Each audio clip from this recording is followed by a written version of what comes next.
The League of Women Voters, a nonpartisan political organization, encourages the informed and active participation of citizens in government and influences public policy through education and advocacy. The goal of the League of Women Voters of the United States is to empower citizens to shape better communities worldwide.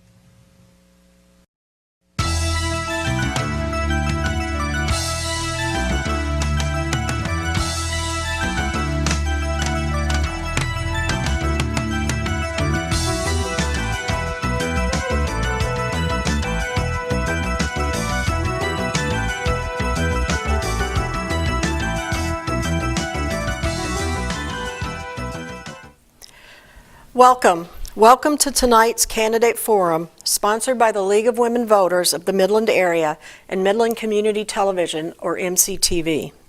This evening you will be hearing from candidates in 3 races in the general election to be held November 6th.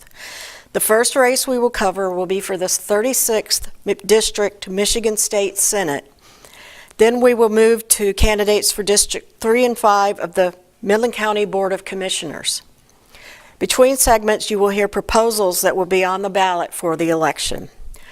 I am Catherine Redwine, President of the League of Women Voters of the Midland Area. The League of Women Voters is a nonpartisan political organization that works at the national, state, and local levels. Membership in the League is open to all people aged 16 and over, both women and men. We are committed to the informed and active participation of citizens in government, and we neither support nor oppose candidates. We always welcome new members. Information about joining the League is available on our website, www.lwv-midland.org, or you can ask any League member about it. Here is an overview of how tonight's program will run. We will cover candidates for the different offices as 2 separate segments of the program. At the beginning of each segment, I will introduce candidates running for that office and give each candidate 2 minutes for an opening statement. After each is given an opening statement, I will pose questions to which each will be asked to respond. Each candidate will be allowed an initial response to each question of up to 2 minutes in length. Each candidate will be offered the opportunity to reply, 1 minute per candidate.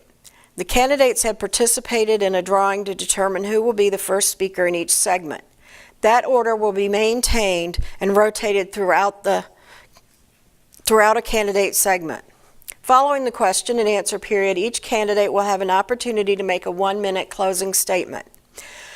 Before we get started, I must ask the audience to please refrain from any vocal reactions for or against any candidate or statements made by candidates, and to applaud only when the moderator has announced that the forum has ended. And please turn off all cell phones and other devices. We are on live TV.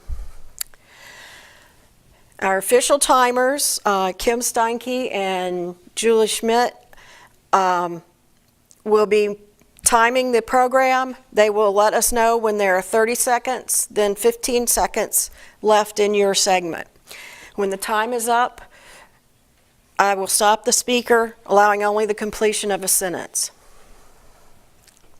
Now let's get started with the candidates for the 36th District Michigan State Senate. The 36th District is made up of 10 counties, including Presque Isle, Otsego, Montmorency, Alpena, Oscoda, Alcona, Iosco, Aranac, Gladwin, and Midland. The candidates vying for this seat are Republican incumbent Jim Stamas and Democratic challenger Joe Weir. Mr. Joe Weir has drawn the privilege of being the first to give his opening statement. Joe, you have the floor for the next 2 minutes. All right, thank you. Well, first, of course, I want to thank the League of Women Voters for putting on this event, watching this forum. I think it's a very, very important community service that the League of Women Voters does every election. I want to thank everybody who bothered to come here today, and then I want to thank everybody who is watching on television for their time and attention. So my name is Joe Weir. I'm from Midland. I was raised, just some background on me, I was raised in a family of 11 I was born in a small little blue-collar mining town in northern Minnesota. After I graduated from high school, I got a degree in chemical engineering, and then I was lucky enough to get a job with the Dow Chemical Company. So that brought me to Midland like 34 years ago, and I've lived in Midland ever since. I'm married to my wife Cindy, who's in the room here today, and in Midland together we raised 2 children, and now we're lucky enough to have 2 grandchildren who live in Midland here with us, and they go to school in Midland Public Schools down in Plymouth. So I'm not a politician, I want to point out. I'm an engineer. My background is in the private sector, where my role was to troubleshoot and solve real-world problems. And I've learned a lot about how to solve problems in those years, and that's what I want to bring to Lansing. I don't have any strong agenda. I don't hold any ideology. I just want to fix problems and try to make, life in Michigan better. So I'm running to give I think I got a few seconds. 10 seconds. I'm running to give the voters of this district an opportunity to vote for change in this election. Thank you, Joe. Senator Jim Stamas, you will get the next 2 minutes. Thank you, I appreciate it, and thanks to the League of Women Voters, those that have joined us tonight, and those that are on television and on YouTube. It's truly a privilege to have the opportunity to be here again. This will be my last one for the League of Women Voters, as being my final opportunity to run for state legislature. So first I'd like to start and say thank you to all the citizens across the 36th Senate District. You've made a huge difference over the last 4 years. You've continued to move Michigan forward with jobs, with education, and getting government accountable. You've made that difference, and I appreciate the opportunity to have had that voice. I'm a small business owner here downtown Midland who's raised a family. My wife and I, Marcia, of 34 years and 2 children now out in the workforce. And so it's truly been an honor and a privilege to have that opportunity. 4 years ago, I ran as state senator for jobs, education, and government accountability. Over the last 4 years, we've had the opportunity to see Michigan go from 15% unemployment to 4.5% unemployment. We've now seen an additional $700 per pupil in almost all of our school districts throughout the 36th Senate District. On top of that, we've eliminated 1,900 different government rules along the way. I look forward to the questions this evening and appreciate again the opportunity. And again, thank you for the opportunity to be here. Thank you. Thank you for that introductory information. Now let's begin hearing your answers to questions that members of the Midland League believe will be of interest to voters. I will let you know when it's your turn to answer each question, and I will repeat a question for anyone who asks. Jim, we'll take your response first to this first question. Question number 1. What do you think are the biggest problems in Michigan that should be addressed by the state legislature? Some of the largest challenges that Michigan continues to face is the opportunity to continue to bring jobs. We've had a great opportunity to do that in moving Michigan forward, but I think that there's still much more, whether it's within our tax structure. It's actually, the next one would be within the jobs, is getting those that are out there in the workforce to be work ready. And so that's why I've supported continued development not only in higher education but our community colleges, along with career technology and certification programs. Each of those has the opportunity to make someone have the ability to get a job sooner than later, and I think that will continue to help Michigan move forward in a positive way. I think one of the other ones that Michigan still has a challenge in is getting and finally closing for our education the difference between what the state pays per pupil in Midland County versus the rest of the state and or across the 36th Senate District. We've been able to reduce that by over $700 per pupil. There's approximately $550 per pupil left as a state that is difference between each of them. My hope is over the next 4 years to continue to make sure we eliminate that difference so that our kids have the best education they possibly can. Thank you. Joe, you have 2 minutes to respond. What are the key problems? How was it phrased? What do you think are the biggest problems in Michigan that should be addressed by the state legislature? Well, I think My biggest concern is economic opportunity, lack of economic opportunity in Michigan. Over the past 10 years or so, maybe more, Michigan's become a low-wage state. And now we've dropped to something like 35th or 36th in the country for wages. And the result of that is that young people are leaving Michigan. They can't, there's not enough economic opportunity in Michigan to raise a family, to make a living, and the young people have to leave. That's why Michigan population is not growing. Maybe it's growing only very incrementally now. And so what we need to do is address the economic opportunity problems. And in order to do that, what I think we need to do two key items. And I think we'll probably be talking about these a lot more tonight. And those are, one is that in order to compete in the high-wage 21st century economy, we're going to need a 21st century infrastructure, that's clear, and we're going to need a 21st century trained workforce. And those are the two things we need to focus on, and I would argue that those are the two things that the state legislature and the state government in general for the last 10 or 15 years have not done a good job on at all. And I think there's plenty of data to support that argument. So my key concern is economic opportunity. I think we need a 21st century workforce. We need a 21st century infrastructure. Thank you very much. Jim, did you want to reply? You have 1 minute. I would just say that Michigan over the last 4 years actually has seen Michigan, our kids and others coming here to Michigan for the workforce. But the opportunity still to work towards skilled trade is definitely one that we still need to continue to work on. Skilled trade is something that we've made over the last 3 years, almost $200 million worth of investment. We still have a ways to go, but it is moving in the right direction as well. Thank you. Joe, do you have a response? Michigan is growing very, very slowly. It's growing much population-wise, and much, much slower than some of the surrounding states. That's not a good economic indicator. But I'll tell you what, Northeast Michigan, which is essentially the 36th district, there are counties in Northeast Michigan in this 36th district that have a median age of 58 years old. The first time I saw that number, I thought, that number cannot possibly be right. That's a typo, but it's real. 58 years old. It's one of the oldest counties in the country. And that tells you that all the young children are leaving. And that's not a situation we want. That is not an indicator of economic policies that are working. Thank you.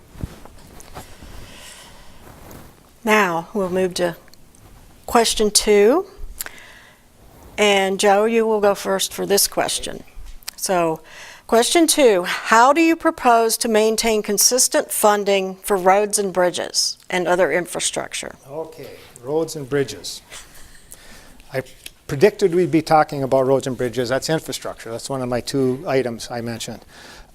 Interestingly, you asked this I went to the video of this event from 4 years ago, and you asked this very same question. And in response, Jim commented, yep, in quote, "You are absolutely right. The roads are in horrible shape." And he said then 4 years ago that roads and infrastructure were among his highest priorities. Okay,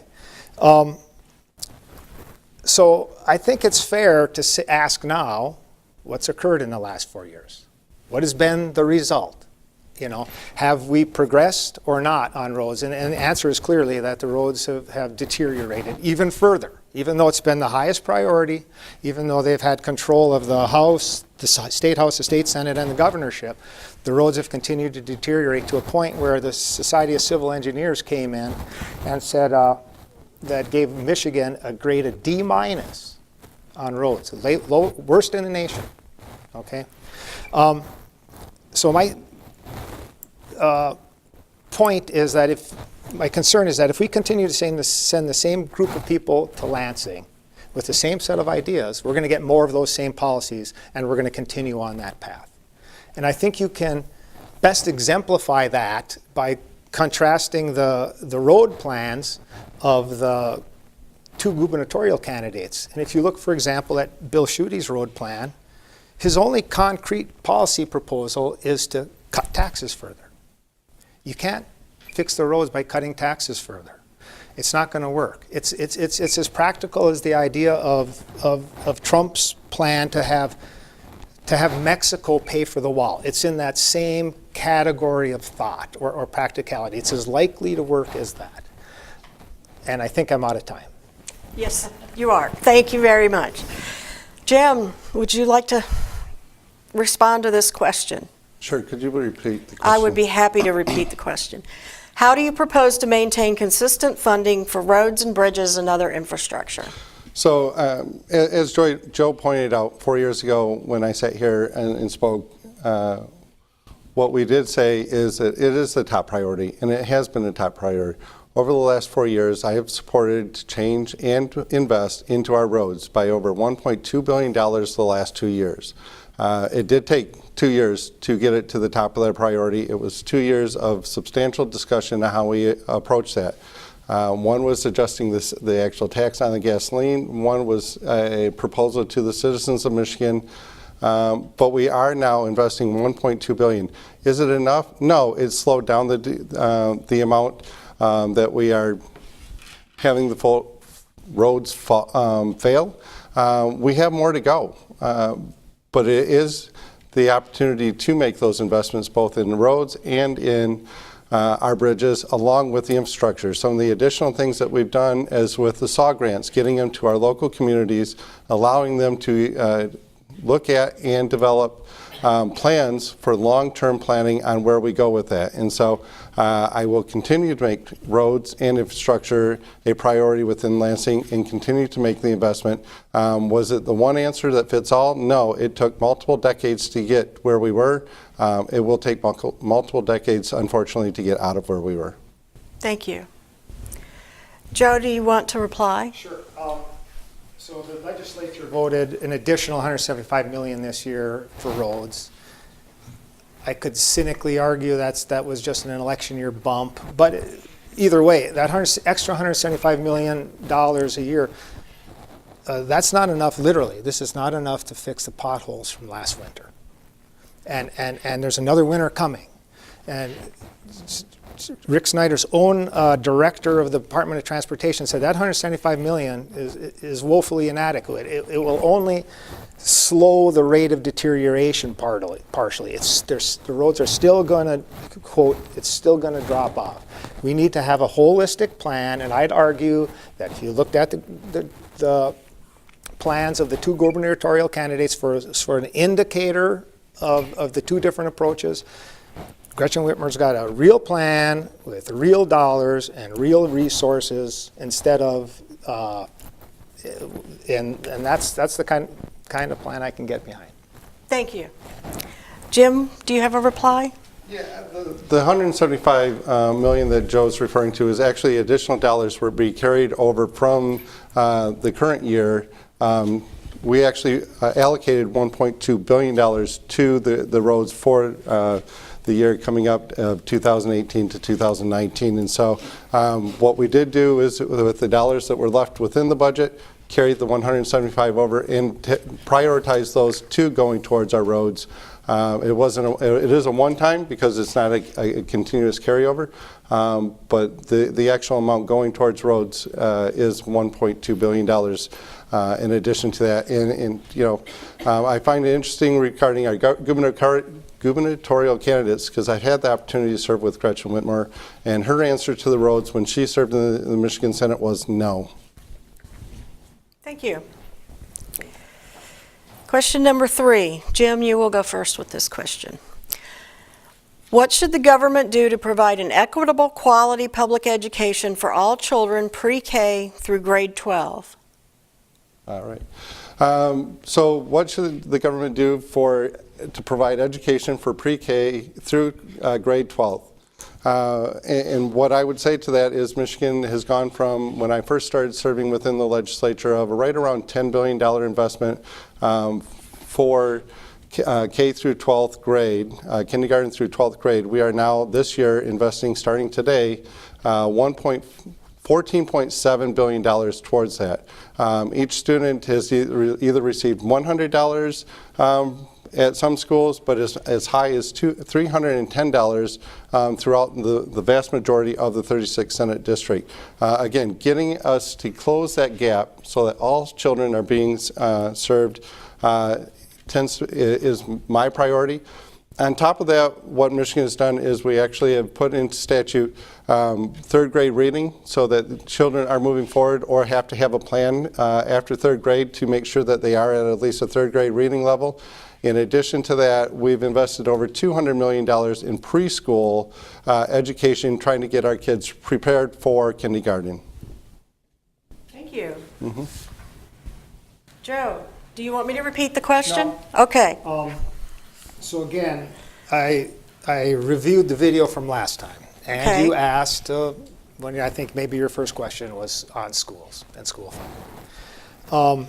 And again, 4 years ago, Jim said that it was among his highest priorities, and spoke of incremental funding increases and stuff again. But you know, back to this accountability thing, right? This is accountability. Where are we now? Are we better off, or are we worse off than where we were 4 years ago in school performance? And it's clear.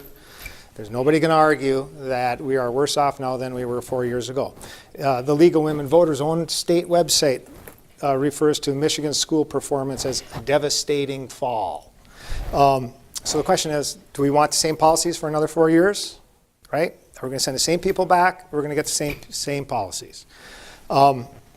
I don't think we need any more data showing that the Republican approach of basically underfunding public schools and then sending and using taxpayer money for-profit charter schools is an experiment that's not worked. I think we've got plenty of data to demonstrate that. I don't think we need any more. I don't think we want any more. We don't want to have any more kids have to go through a public school system that's not working well. I would argue what we need, as far as schools go, we need a group of legislators in Lansing who truly value, support, and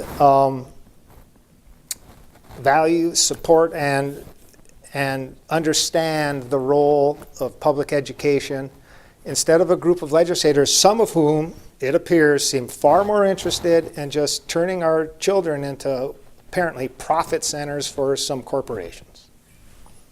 Thank you very much. Joe, do you wish to reply? Jim, we're done. No. No. Would you like to have a 1-minute reply? I try.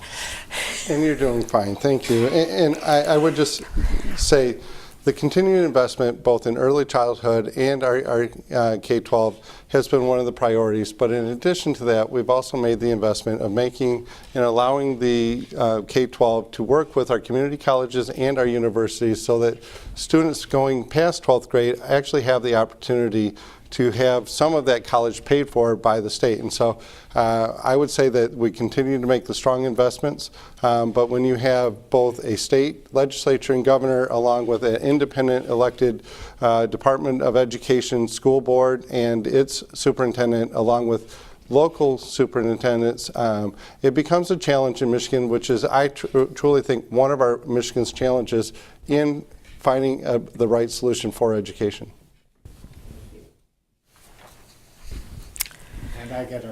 And you get a 1-minute reply.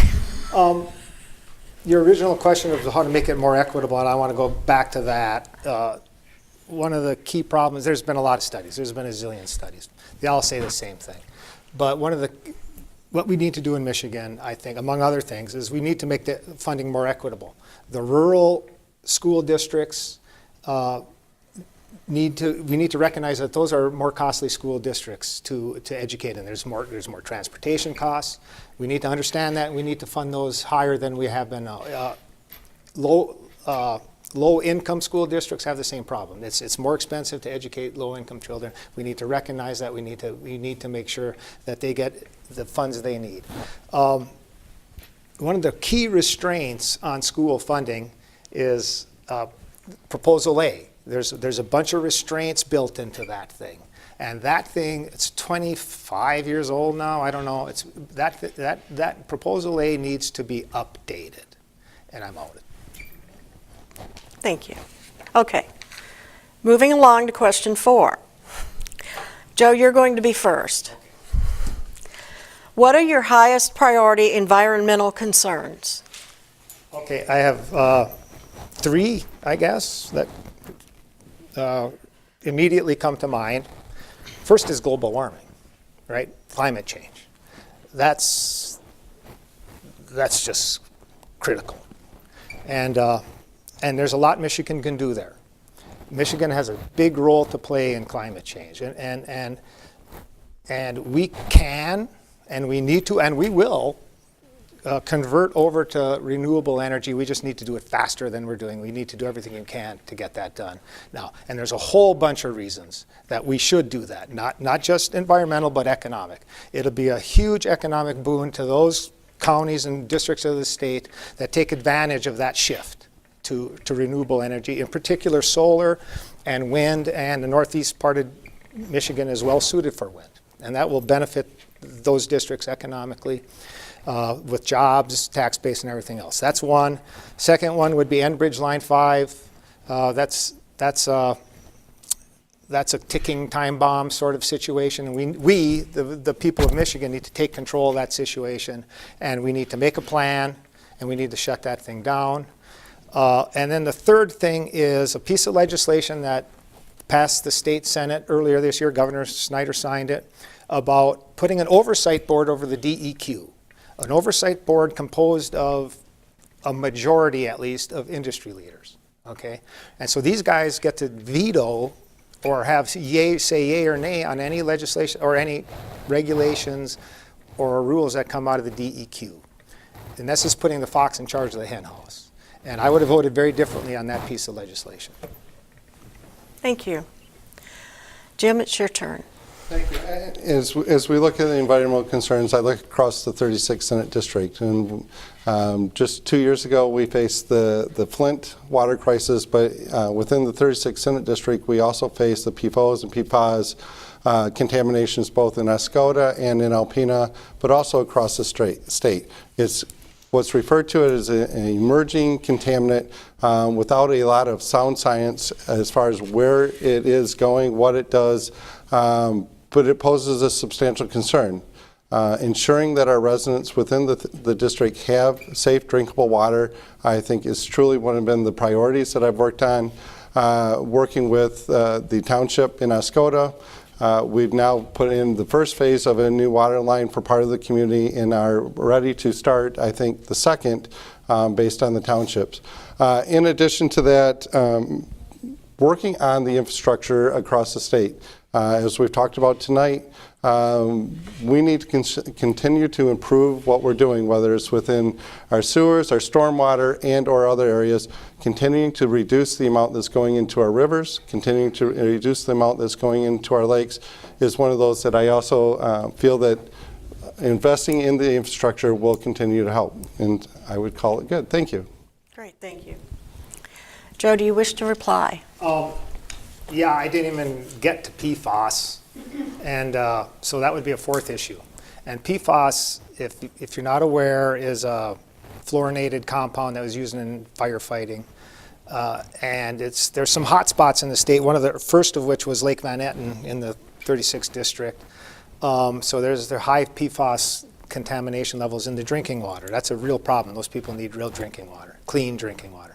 But what the state has found over the last several years is that this PFAS is everywhere. The whole state is just pockmarked with PFAS. And then there's PFAS in Midland's drinking water because we're getting it out of Lake Huron. And it's coming out of Lake Van Etten into Lake Huron into Midland drinking water.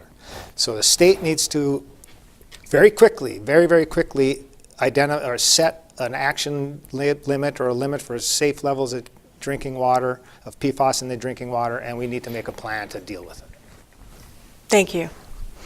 Jim, do you want to reply? No, thank you. You're good. Thank you. We're going to move on to question 5. It's long.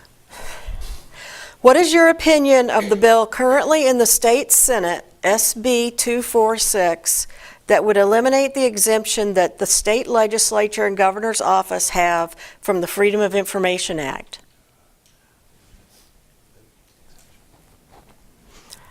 Jim, Oh, Jim's. Oh, you may begin. all right. I think that the bill before the legislature, Senate Bill 246, you said eliminates? It's It's not come before me within one of my committees, so I apologize. Okay. The main issue is the exemption that the state legislature and the governor's office have from the Freedom of Information Act, and would you support a bill that would eliminate the exemption? So whether we should eliminate the exemption for Freedom of Information Act, I would say there are parts of it that we are able to work with and maybe make adjustments, but there are other parts where citizens across the 36th Senate District, along with those across the entire state of Michigan that call to our office asking for help, I don't think that that private information from those residents should be part of a disclosure within the Freedom of Information Act. And so I would have to look at the entire bill as it comes forward. I think there are parts that certainly we can have work within the Freedom of Information, but if it's sort of looking at and going into the private lives of citizens that have reached out and asked for it, I would not be supportive of that. This bill remains in committee, so there's a reason you may not have seen it. Joe, do you have a response? Yeah, I'm not familiar with that bill either, but I am familiar with the outlines of the problem. I mean, Michigan is, I think, maybe the only state that has this situation where the state legislature, the governor, I don't know who else, is not subject to Freedom of Information requests. If Michigan's the only state that has this, then this is completely, there's no justification for this. So yeah, I would support eliminating this exemption that Michigan has given itself for Freedom of Information Act. Okay. Either of you like to reply? Jim? Okay. Thank you. Question number 6. And Joe, you will go first with this one. Tell us how you will work to reduce the risk of gun violence in our state. Okay, guns. Yeah. All right. First, I'll tell a little story. I'm a Democrat. I've been active in the Democratic Party for quite some time. And I just want to point out that I just want to dispel some stereotypes. I've only ever heard of one politician ever suggest that we take away people's guns without the due process of law. And of course, that was President Trump a couple months ago after the Parkland shooting. I've never heard a Democrat suggest anything like that in all my years. Okay, I'm a hunter, right? I don't want anybody to take away my guns. I go hunting, right? Next weekend, I'm hoping to go duck hunting. And but as a hunter and as a law-abiding citizen, I know that it's also, there's no issue whatsoever in closing the loopholes in the background check system, right? I don't have any concern about limiting the number of rounds in a semi-automatic weapon. But most of all, my biggest concern is guns in public schools, perhaps, or in sports arenas, bars, and so there was a piece of legislation, I think it was last fall, that my opponent voted on to allow concealed weapons in public schools, arenas, bars. This is not a piece of, this is the wrong direction we need to go. I think we need to keep guns especially out of public schools. I would have voted very differently on that piece of legislation. Thank you. Jim? So I think that number one, looking at what we need to do to, can you repeat the question? Yes, I'd be happy to Thank repeat the you. question. Tell us how you will work to reduce the risk of gun violence in our state. All right. So working to reduce the risk is one part that we recently voted on was to, within this budget starting today, send our schools additional dollars so that they can actually invest in infrastructure to secure the doors and work across the state to work towards, again, having a plan in place to do that. In addition to that, I've reached out to my congressman asking that we amend the HIPAA law. I think that the current HIPAA law that restricts us from the opportunity to communicate from a doctor's office to a sheriff's department, from our school to a sheriff's department and others because of a health concern, is slowing down the communication when there possibly could be better communication in preventing gun violence on top of that. In addition to that, working on the communication across all of our departments, with our schools, and within our communities, I believe is another strong opportunity to do that. Thank you. Joe, do you have a response? No, I'd only add that I think funding for more counselors and psychologists in school would be also highly beneficial for reducing gun violence, at least in our schools. Thank you. Jim? Thank you. Thank you. That was the last question. Thank you. We will finish with the 1-minute closing statements. And Jim, you get to go first. All right. Well, again, thank you so much for the opportunity to be here tonight. I appreciate you taking time out of your busy schedules to see and listen to what's going on here within Midland and across the 36th Senate District. Your vote 4 years ago has made a difference in moving Michigan forward. I want to say thank you for all those that reached out and gave communication to me and have worked with me throughout the Senate District to make Michigan a stronger place. I would ask two things as I close tonight. Number one, I would ask for your prayers to continue to work to serve the 36th Senate District. And number two, your vote on November 6th to be elected for the 36th Senate District. Thank you. Thank you very much. Joe? Thanks everybody for coming. So as I said before, I'm running to make sure that when the voters of Northeast Michigan go into the voting booth, they'll have a chance. They'll have an opportunity to vote for change in Lansing. As I said before, if we stick with the same group of people going to Lansing, we're going to get the same policies, we're going to get the same results. And those are schools that are underperforming, those are roads that aren't getting any better, those are more low-wage jobs. If you want to change that, we need to change who we're sending to Lansing. I'm running to give the voters of the 36th District that opportunity. Thank you. Thank you very much. And that's it, voters. Right. Candidates for the...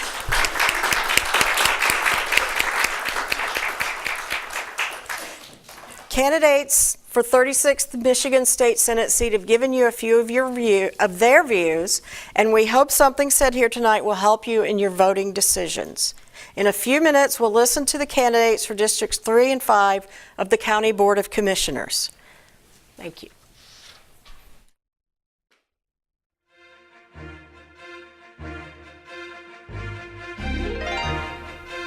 Michigan Statewide Proposal 1. A proposed initiated law to authorize and legalize possession, use, and cultivation of marijuana products by individuals who are at least 21 years of age and older, and commercial sales of marijuana through state-licensed retailers. This proposal would allow individuals 21 and older to purchase, possess, and use marijuana and marijuana-infused edibles, and grow up to 12 marijuana plants for personal consumption. Impose a 10-ounce limit for marijuana kept at residences and require amounts over 2.5 ounces to be secured in locked containers.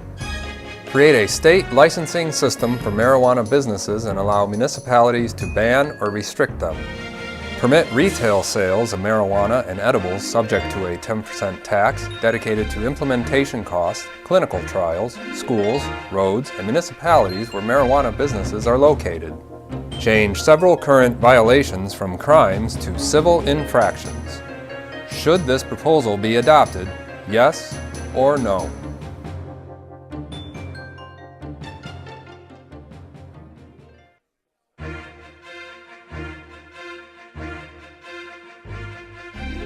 Michigan Statewide Proposal 2.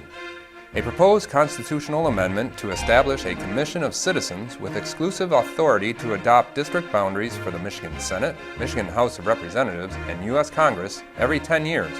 This proposed constitutional amendment would create a commission of 13 registered voters randomly selected by the Secretary of State, 4 each who self-identify as affiliated with 2 major political parties, and 5 who self-identify as unaffiliated with major political parties.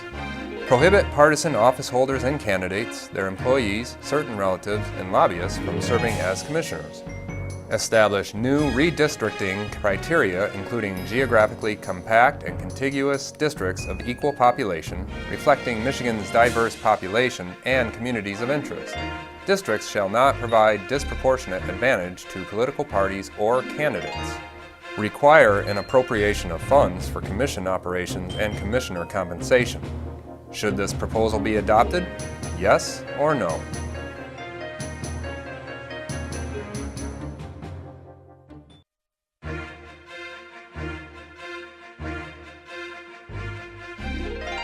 Michigan Statewide Proposal 3. A proposal to authorize automatic and election day voter registration, no reason absentee voting, and straight ticket voting, and add current legal requirements for military and overseas voting and post-election audits to the Michigan Constitution. This proposed constitutional amendment would allow a United States citizen who is qualified to vote in Michigan to become automatically registered to vote when applying for, updating, or renewing a driver's license or state-issued personal identification card unless the person declines. Simultaneously register to vote with proof of residency and obtain a ballot during the 2-week period prior to an election, up to and including Election Day. Obtain an absent voter ballot without providing a reason. Cast a straight ticket vote to all candidates of a particular political party when voting in a partisan general election. Should this proposal be adopted? Yes or no?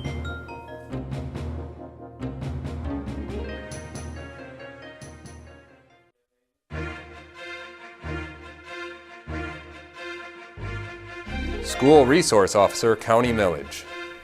Shall the limitation on the total amount of general ad valorem taxes which may be imposed for all purposes upon real and personal property in Midland County be increased by a total levy of up to 0.4 mils, or 40 cents per $1,000 of taxable valuation, as finally equalized for levy in the years 2018 through 2021, both inclusive as provided in Article 9, Section 6, Michigan Constitution of 1963, as amended, for the purpose of assigning licensed law enforcement officers from the Midland County Sheriff's Office and the Midland City Police Department as school resource officers to Midland County Public Schools, Midland Public, Meridian, Bullet Creek, and Coleman, who will provide school security and law enforcement and facilitate educational liaison between students, school staff, law enforcement officers, and the community, which, if approved and levied, in its entirety is estimated to raise $1,343,531 in the first year.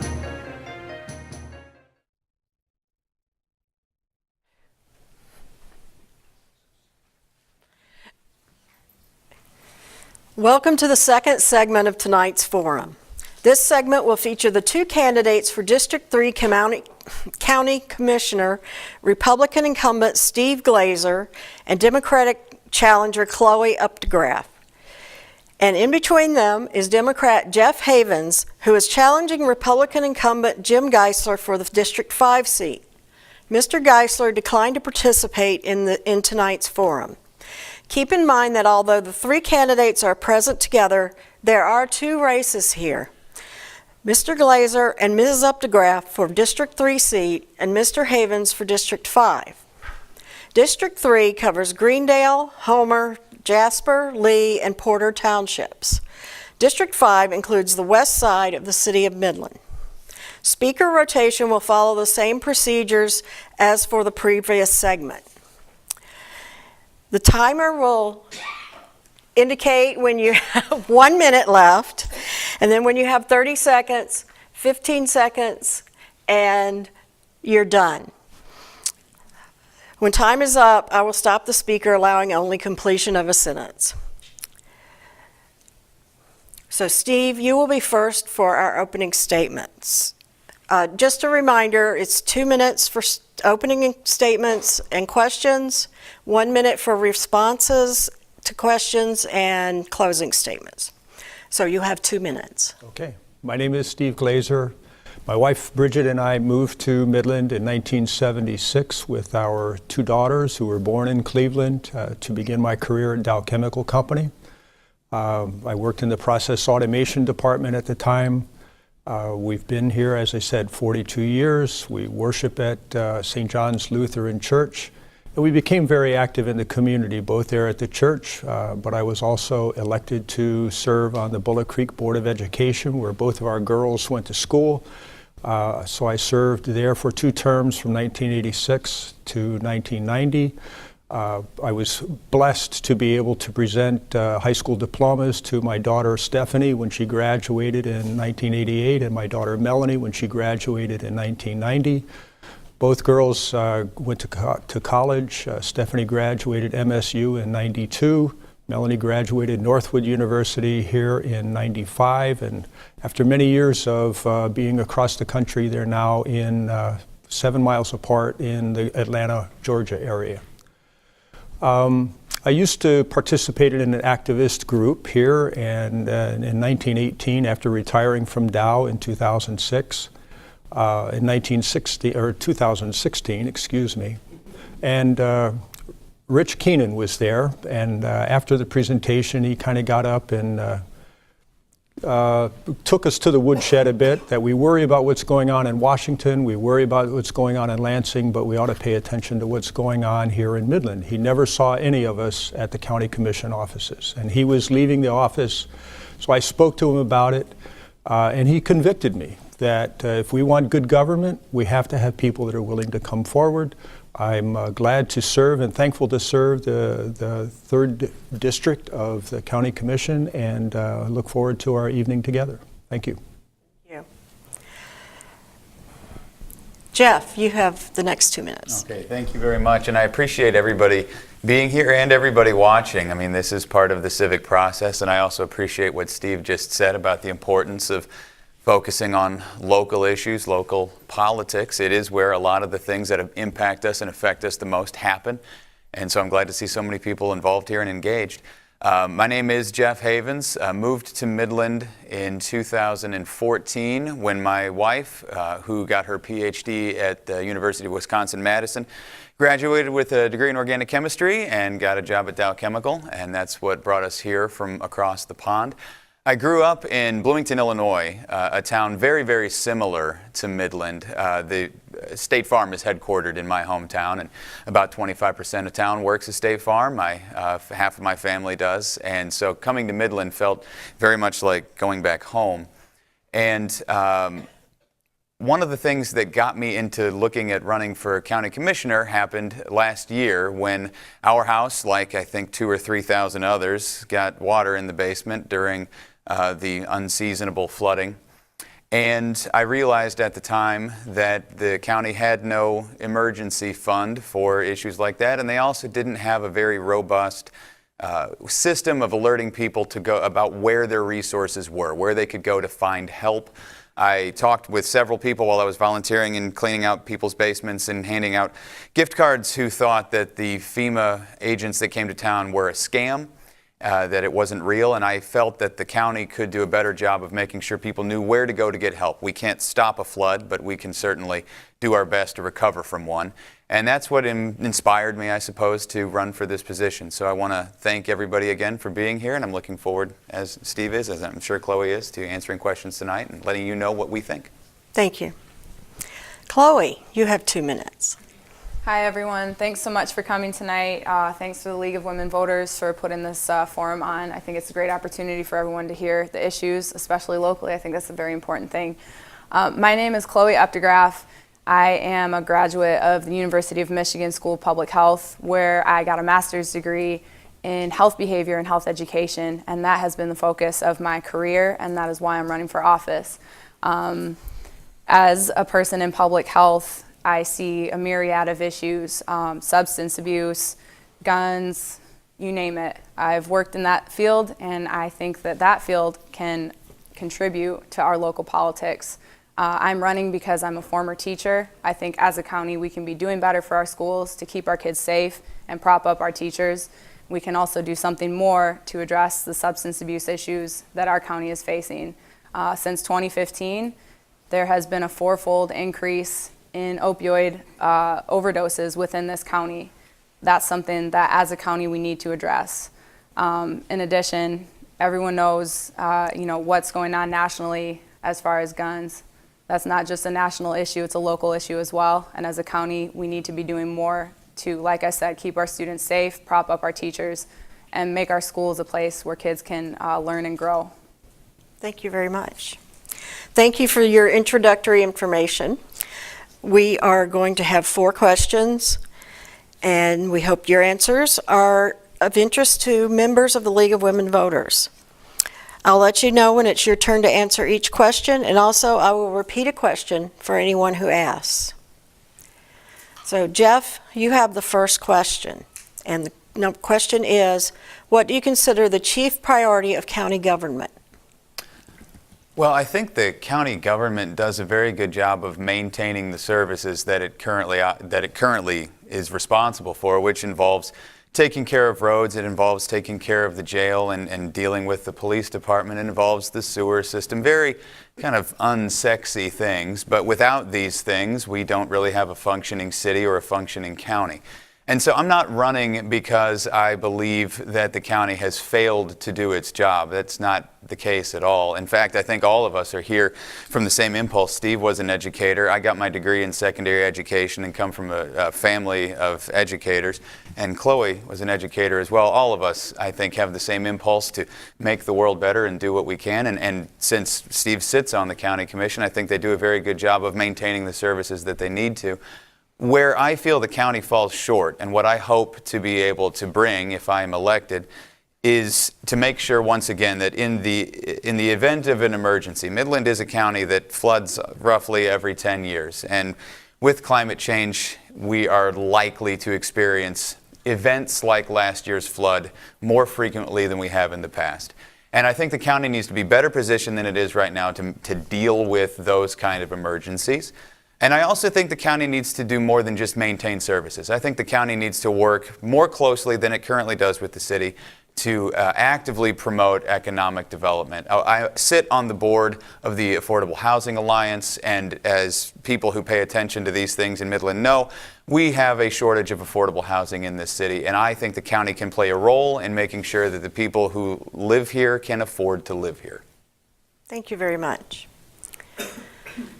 Chloe, you have 2 minutes. Can you repeat the question? Yes, Please? I will.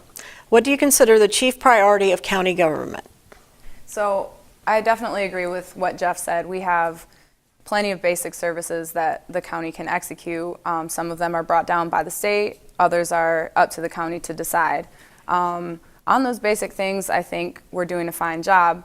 Like I said in my intro, though, I think there's plenty of room for improvement. We recently voted on a millage for school resource officers.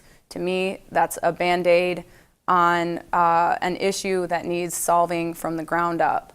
As a county, we can do something about that. I also talked about opioids.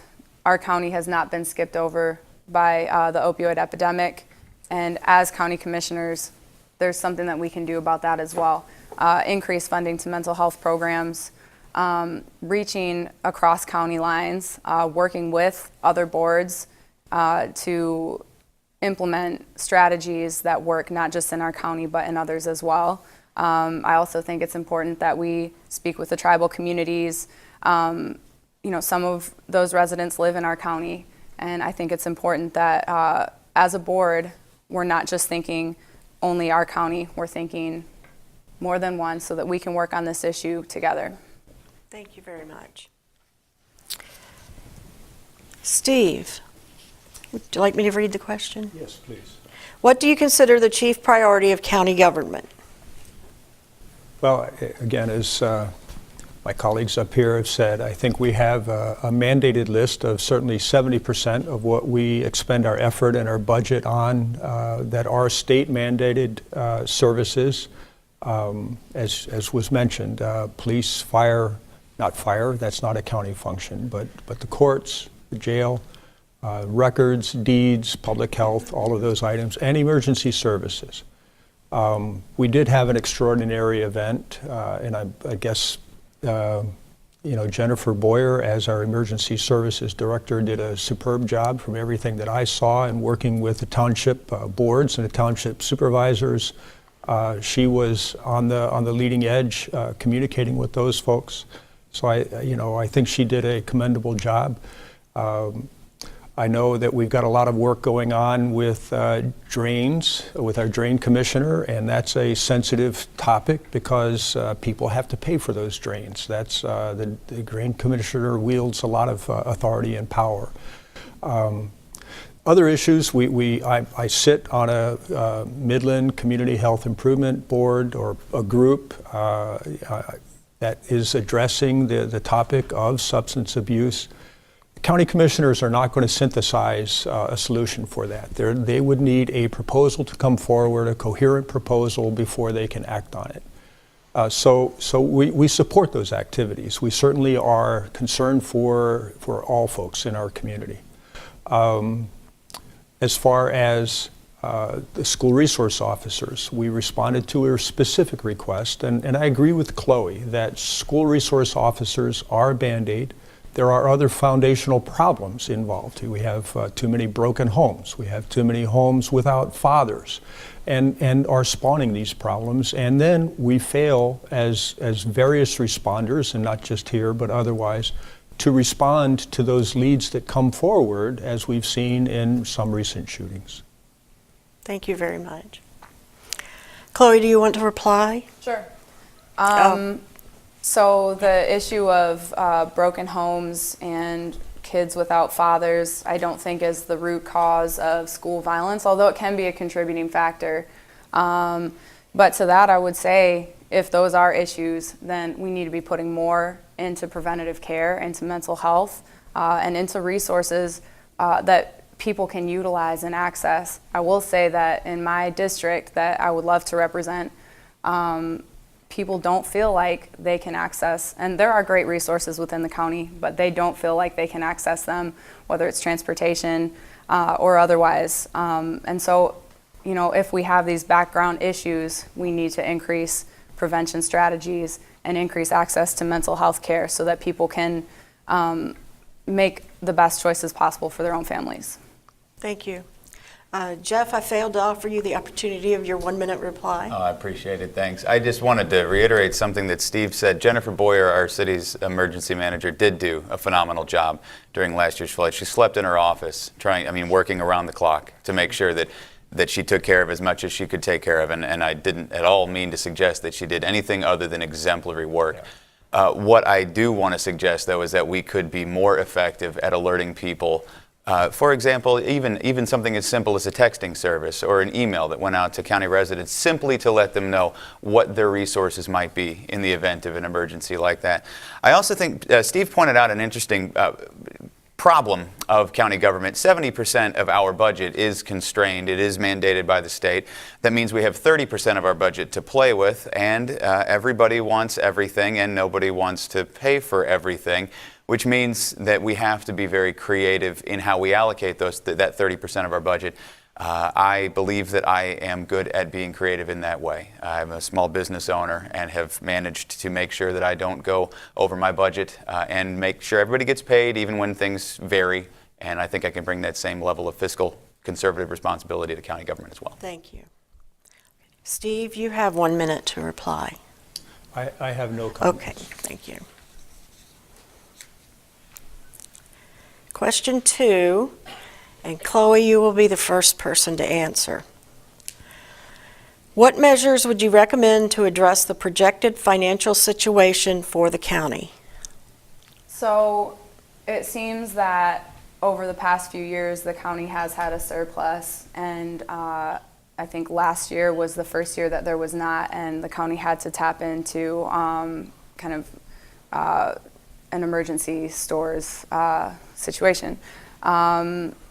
I think what needs to be done, even at the county level, is advocating at the state. When the state implemented the personal property tax, or eliminated, the personal property tax, that took away a lot of resources for communities like ours. And so for me personally, I work in Lansing. I have no problem going down to Lansing and talking to our senators, talking to our representatives about this.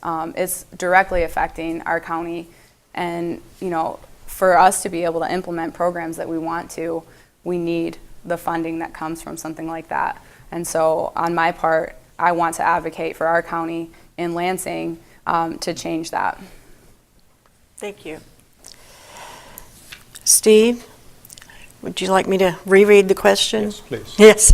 What measures would you recommend to address the projected financial situation for the county? Well, I think Chloe's response is a good one. It's correct. Having said that, we have the Midlands or Michigan Association of Counties that we participate in. They certainly are a lobbyist. They participate. Our controller, Bridget Granston, does a great job of staying connected with Lansing and as a strong advocate. And as we heard in the discussion earlier at the Senate level, we have a herd of cats that have all different priorities. They're not all on the same page, and trying to get them to come to a consensus that we need to do something is a challenge. And so we have to, as Jeff said, we have to be creative in how we respond. The projected income for the county in terms of tax revenue is going to be pretty much flat and will be comparatively, or with inflation, we're declining.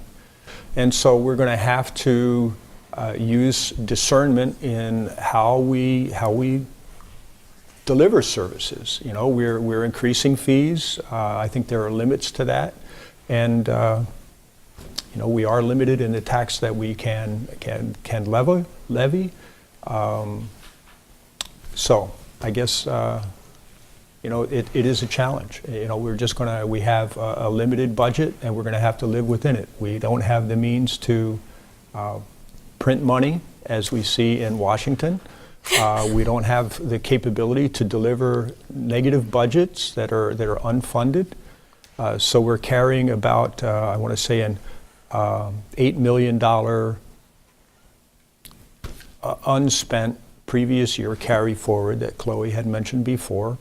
Last year was the first time that we had to use it. We're expecting that and as we go forward, we're going to see increased budget deficits, and use of that money. Thank you very much. Jeff, you have 2 minutes. Thank you. I want to just suggest to Steve that printers have gotten really advanced lately, so it's possible that we could print money and get away with it. So it's just a thought. No one will take it. But I do think the typical response to these kind of questions when we have a budget shortfall, and once again, I want to commend the county for what it's done. I mean, this is the first time that we're facing this issue in a very long time. They've managed to provide services to people in a way without going over budget for a very long time, and now we're facing a different situation. And the typical response is to go upward. Let's go to the state. Let's argue at the state to see if we can get the state to provide us some more money. But the truth is that Midland County is a very wealthy county in Michigan. And again, as I mentioned before, I sit on the board of the Affordable Housing Alliance, and a lot of the affordable housing that currently exists in Midland County comes from MSHDA grants that we received 15 or 20 years ago, and MSHDA is reallocating its resources to poorer locations, places in Detroit or just in other areas, and it's becoming harder and harder for us to get money from the state for these kinds of things. I expect it will be difficult for us to get additional state money for our own issues as well. As Steve mentioned, it's going to be a challenge, and what that means is that we are going to have to take care of it ourselves. And as a small business owner, this is what I have done my entire life, or at least my entire working life. If I can afford to get stuff, then I do. And if I don't have as much money, then I can always ask my customers to pay me more. But that doesn't always work. And so I have to be creative in deciding how I'm going to cut expenses and do what I need to do. And I think what we need at the county level is somebody, we can always, of course, ask citizens to voluntarily raise their taxes. But when they choose not to do so, then we have to have somebody at the county level who is willing to make difficult decisions and to say, these services, we just maybe cannot afford to provide these services. And then obviously let voters know that this is what our decisions are and let them decide what is and isn't important. And maybe if we let them know very effectively what we actually do, one of the big problems at the county level, I think, is that a lot of people don't even know what it does. If we get better at informing the public what the county provides, there'll be more understanding when we say we need a little more money to give you what you want. Thank you very much. Chloe, would you like to take your 1 minute reply? Sure. I'll just say this. I agree. It does need to be done at the county level. I just don't want us to be afraid to go to our representatives in Lansing and ask for change there. In my current role, I oversee budgets of multiple school-based health centers throughout the state of Michigan. Sometimes you do have to make difficult, creative choices, but I think if we can look at data and if we can look at outcomes, you know, there are ways that we can figure out what can take less, what can use more, and have it be an outcome-driven process, and that's how I would go about it at the county level. Thank you. Steve, you want to take your 1 minute reply? You know, we've talked about funding. One of the things that I failed to mention, and we haven't mentioned here before, is we're blessed to have so many foundations within our community that are very, very generous in supporting so many community activities and so many shared activities that we have with the city and with county. Certainly, the refurbishment of the county courthouse is, you know, an exemplary example. The downtown streetscape was largely funded through foundation grants. So, you know, we're blessed to have them. So yes, we're going to have challenges communicating with the folks about what county government does is a challenge. I know when I ran, I had a basic understanding. I think most people have a basic understanding, but understanding all of the services that are mandated and supplied is a challenge. Thank you.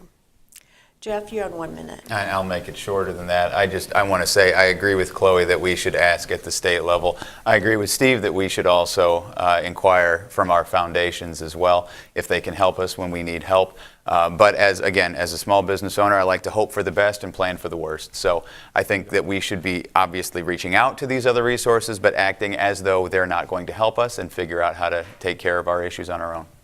Thank you very much. Question number 3, and Jeff, you will go first.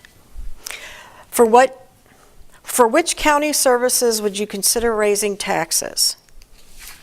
For which county services? Well, as far as I understand, the county doesn't unilaterally raise taxes. I think I think I misspoke anyway. All right. I said different. No, we have a different question 3. But I think Steve going first, I think. Yeah. but I think I'm up. And you are. It's past my bedtime. That's Okay. We're all on the same team. Our question 3 is, how would you go about deciding what county services to continue or what county services to cut back on when there is a budget shortfall? Okay.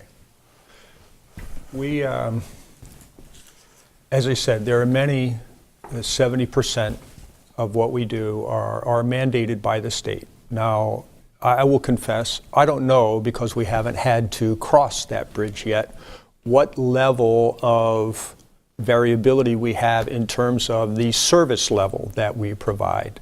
If we'll do it Monday, Wednesday, Friday, or whatever, I don't know that yet. There are the other 30% that are optional, if you will, that we have undertaken. 4-H and Michigan State Extension Services would be an example of that. And we serve a sector of our community and our youth that gain a tremendous amount of knowledge and development in the responsibility that program brings. But that's on the order of a $65,000 or $70,000 budget item. So when it comes time to make that determination, that type of a program and that type of a service, as dear as it is, we're going to have that on the line and be examining it. And I think we're blessed to have a group of men and women of integrity and also fiscal responsibility that will be asking those difficult questions on how do we prioritize it, what do we cut, and when those decisions, some of them are going to be more or less patently obvious, but others that as Jeff had suggested, and with the school resource officer as an example, We don't have the means to do that, and we did take the action to put it on a millage proposal that will be up on the ballot, and people will have the opportunity to fund that, and it is a joint city-county endeavor to supply that need. Thank you. Okay, Jeff, you are next. I agree with Steve that this is the ugliest part of running a government, when you don't have as much money to do what people want to have done. And I think what would happen, I doubt that as a county commissioner I would ever plan to unilaterally or with my fellow county commissioners determine for the citizenry which services are going to be kept and which ones are going to be cut. I think it would depend upon which ones citizens wanted to fight for the most. It would be important for us to make sure that people know this is the situation that we're facing. And we have an option of continuing services if we raise taxes. Are you willing to raise your taxes so that we can continue to maintain this level of service? And people have the choice to say yes or no. And when they say no, it is then our job to say, okay, we have to cut some things. That's just the way things are right now. And so here's what we're looking at cutting. It is now open to discussion. Who wants to fight for the things that we're talking about cutting? And then let the voters decide which things they want to fight for, and that way they can be part of the process. And then hopefully they can also decide, wow, I really don't want to let go of these things. And when we are forced to raise taxes, they are more amenable in those situations. The other thing that I think that can happen is that we can increase the overall economic base of Midland County. If we work at building more jobs and creating more opportunity, we'll have a larger tax base so that we can provide better services. That's one of the reasons that I want, if I'm elected as county commissioner, to work actively, and this doesn't cost any money, but this is just a lot of brainstorming, to think about how can we attract new business to Midland County, what can we do to help grow our tax base so that we don't have to face these questions. Thank you very much. Chloe? Can you repeat the question? Yes, again, please? I will try. Which county services would you continue and which would you cut back on in event of a budget shortfall? So, with what Jeff said, I greatly appreciate that. I think the idea of involving, especially those in my district, communicating better, like we talked about previously, and working to get citizens more involved in what's going on in their government. I think that's a huge step and an important step, and I feel like one that doesn't currently occur now. And as Steve mentioned, it hasn't really had to be faced yet. But I think that's something that we need to start right away. For me as a county commissioner, it would be my job to go back to my district, have open communication with them that I can bring back to the board. And when issues come to the table, you know, like I mentioned previously, it needs to be focused on the data and the impact. Is this a program that's impacting a widespread amount of people?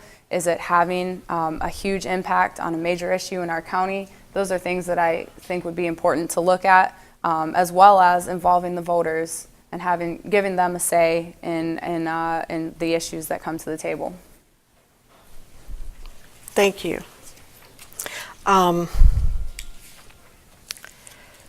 Steve, do you want to take a 1-minute reply? Yes, I think that we're all pretty much on the same page. When you get to the difficult time where there is more want than money to pay for it, you have to sharpen the pencil, and you have to be engaging in how you solve the problems. We're blessed to have an economic development corporation that is active here in Midland. They're working. I'm not aligned with that, so I don't have a lot of firsthand information. But I know that they're working hard to attract new endeavors here to the Midland area.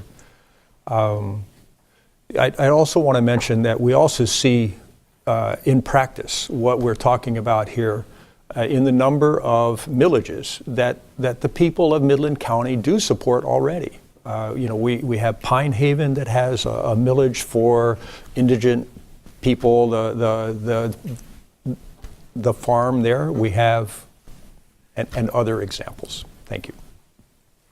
Thank you. Jeff, do you want to reply? Yeah, just very briefly. I think that, as Chloe mentioned, if you have to come down to what are you going to keep and what are you going to cut, you have to look at data. You have to look at outcome-driven things. And in a city dominated by a company made out of scientists, I don't think that's a terribly difficult thing to do. I'm very confident that any county commissioner would operate in very much the same way. I think that from an economic standpoint, it's important, as Steve mentioned, that people know what their options are. I will admit that before I ran for county commissioner, before I started running for this, I didn't know that 70% of the county budget was locked up and kind of mandated by the state. I think the county level government is the most invisible level of government I can think of. You know who your school board members are, you know who your city councilors are. The county board, I guess it exists, and then you go on to the state level. And I think the county could do a better job of communicating what it does to the citizenry so that they can make more informed decisions when we have to, put these things forward. Thank you. Chloe, do you have a reply? I'm all set. Okay, thanks. Okay.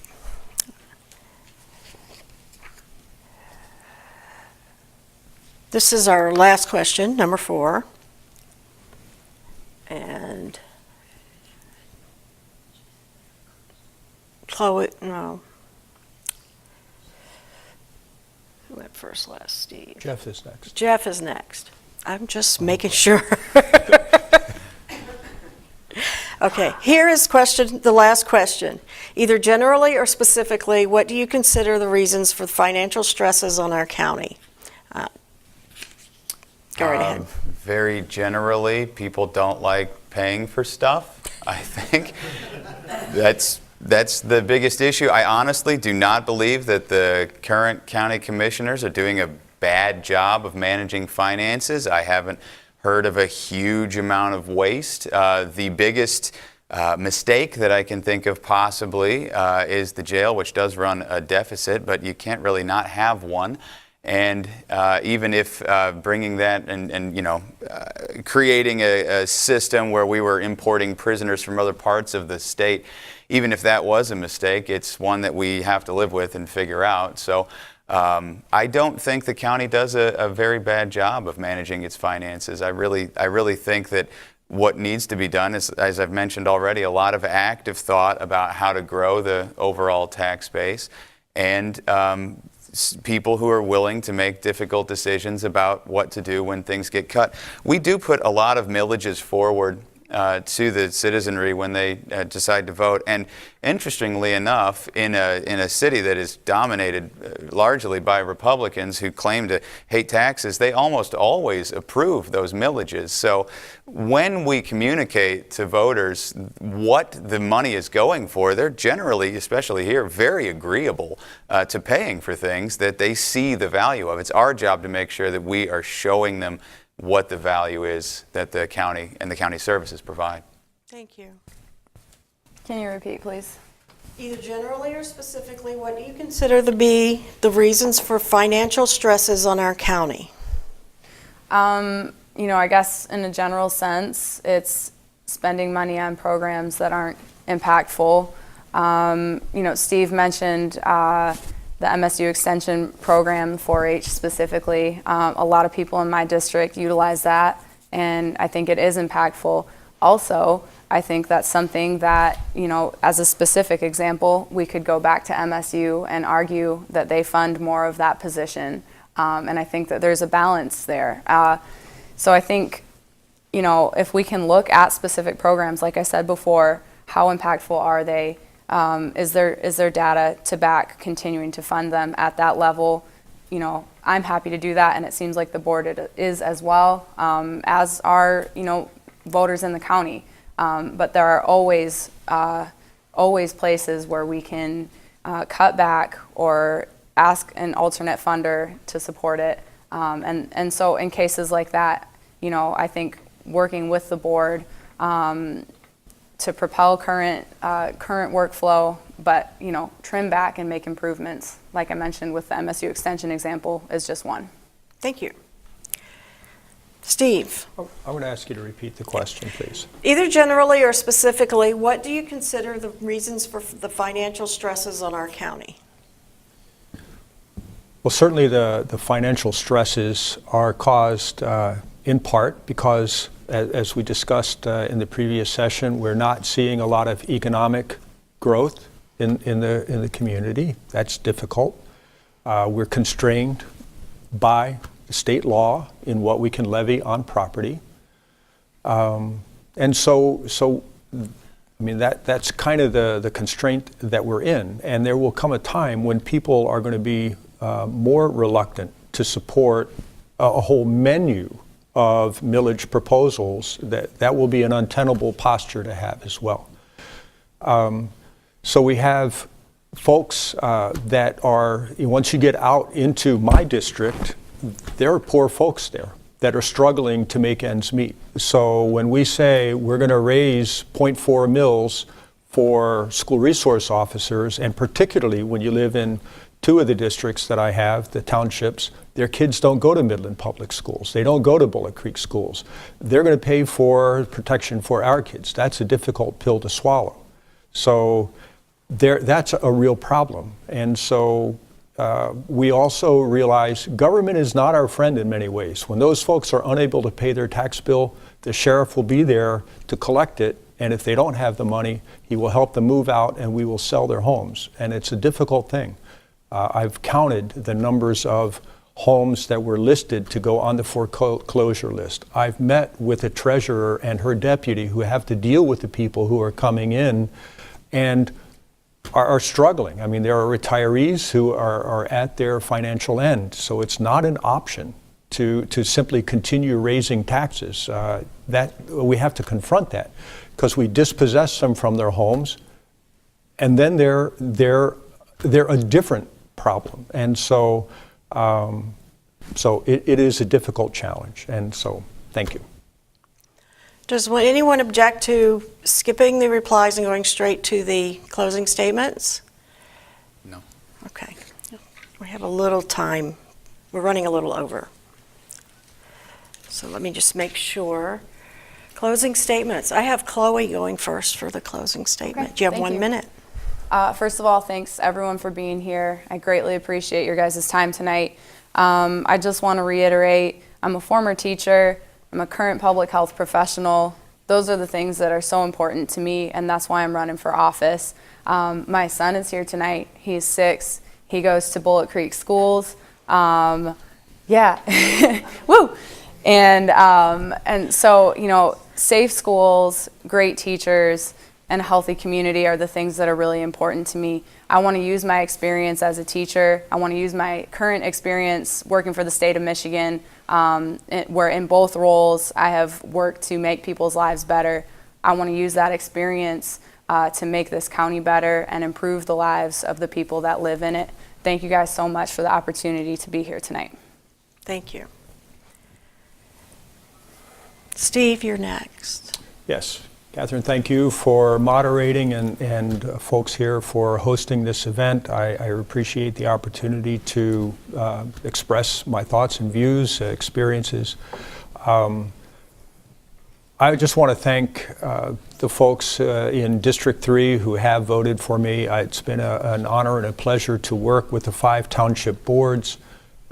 These folks are unsung heroes. You don't see a lot of their names and activities in the press. That's a good thing.